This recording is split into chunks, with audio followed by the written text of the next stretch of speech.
Praise the Lord everyone, welcome back to this channel. तो चलिए इस वीडियो को देखते हैं।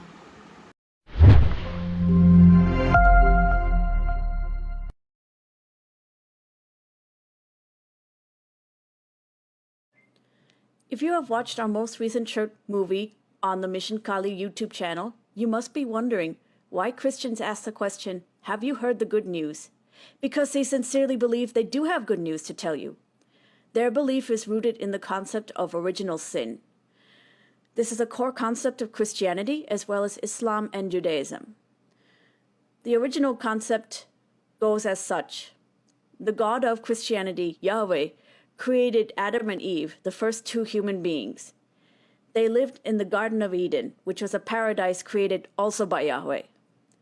Adam and Eve were told they could eat from any tree they wanted, except for one, the tree of knowledge of good and evil. One day, Eve came upon a talking serpent, and the serpent told her it was okay to eat from the tree, saying, "Ye shall not surely die, for God doth know that in the day ye eat thereof, then your eyes shall be opened, and ye shall be as gods, knowing good and evil." So she ate the fruit from the tree, then told Adam, who also ate the fruit from the tree. They both became aware of themselves, knowing good and evil. They realized they were naked, and they started to make clothes out of fig leaves. When Yahweh found out, he banished them from the garden forever. And since then, every human being has been tainted with this original sin, and the punishment for this sin is eternal torture in a lake of fire, meaning you're tortured with fire forever. But the good news the Christians will tell you is that through Jesus Christ, we will all be saved from this punishment if we accept him as the Savior. Jesus supposedly says, "For God so loved the world that he gave his only begotten Son, that whosoever believeth in him shall not perish, but have everlasting life. For God sent not his Son into the world to condemn the world, but that the world through him might be saved." If none of this makes sense to you, that's okay.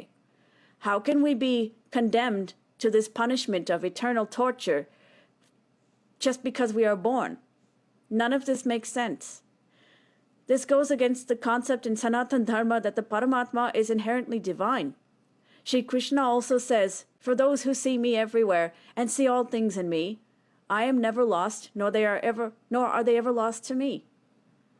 That is the Hindu good news you can tell Christians, especially those that are harassing you to convert. We are not damned from birth because of the sins of our so-called ancestors. Instead, we are inherently divine. We are originally divine.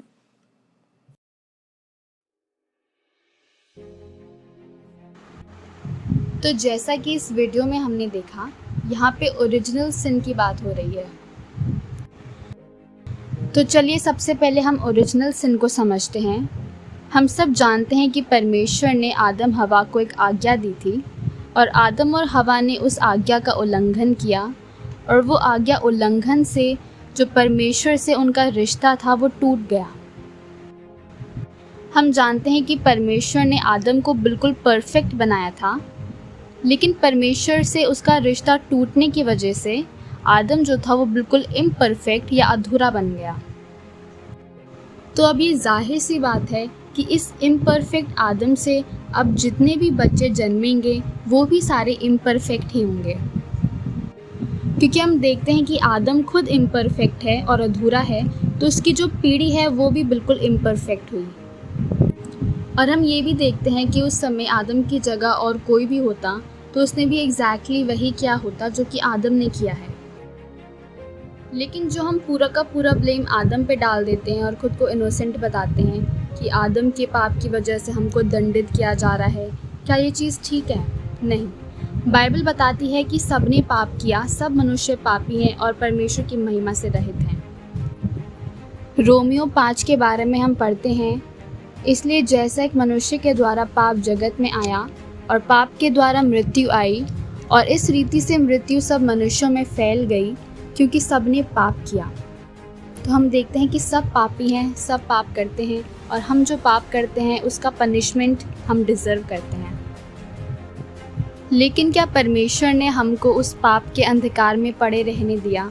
बिल्कुल भी नहीं। Bible हमको मत्ती 18 उसकी 14 आयत में बताती है कि ऐसा ही तुम्हारे पिता की जो स्वर्ग में है यह इच्छा नहीं कि इन छोटों में से एक भी नष्ट हो। हमारा परमेश्वर अत्यंत दयालु और करुणामय परमेश्वर है। उसने जगत से ऐसा प्रेम किया कि अपना इकलौता पुत्र यीशु मसीह को उसने जगत में भेजा, जो कि हमारे पापों के लिए बलिदान हुआ ताकि हम उस अनंत जीवन को प्राप्त कर सकें। तो जैसे कि आदम में सब मरते हैं, वैसे ही मसीह में सब पुनरुत्थान को भी पाएंगे। तो यहाँ पे अब एक क्वेश्चन उठता है कि यीशु मसीह को आने की क्या ज़रूरत थी? क्या खाली पापों की माफ़ी हम ऐसे ही नहीं मांग सकते नॉर्मली? तो इस चीज़ को हम एक एग्जाम्पल से समझते हैं। सपोज़ अगर मुझसे किसी की कोई कीमती चीज़ टूट जाती है, तो खाली सॉरी बोलने से वो जो कीमती चीज़ है वो नहीं जुड़ सकती ना।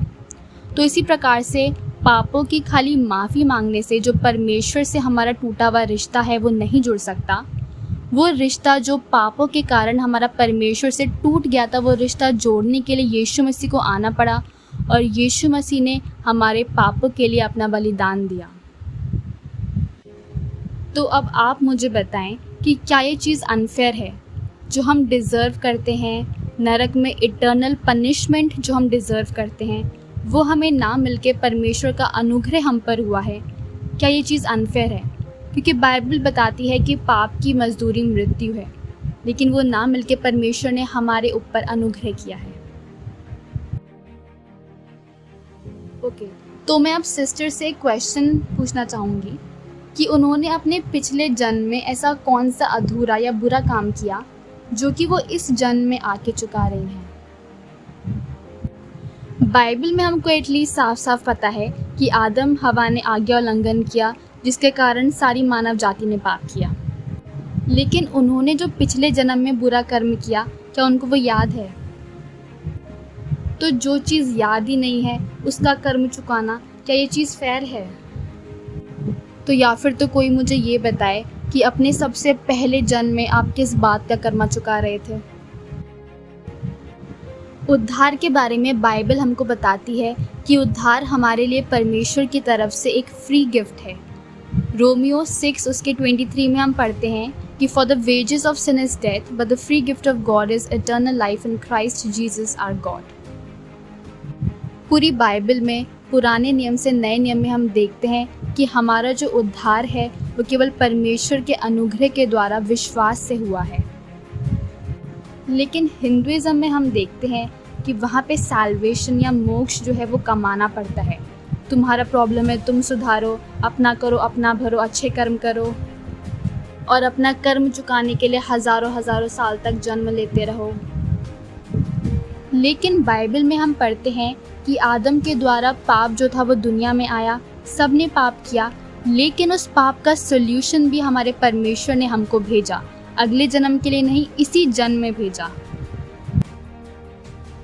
तो वीडियो में एंड में उन्होंने ऐसा भी कहा है कि our good news is that we are inherently divine. तो चलिए हिंदू स्क्रिप्चर से एक वर्स को पढ़ते हैं। Brihadaranyaka Upanishad chapter 4 section 3 verse 8।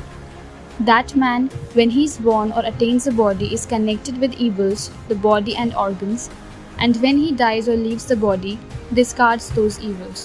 तो यहाँ पे इस तरीके से लिखा है कि जब व्यक्ति जब पैदा होता है तो उसकी जो बॉडी होती है वो बुराई के साथ कनेक्टेड होती है।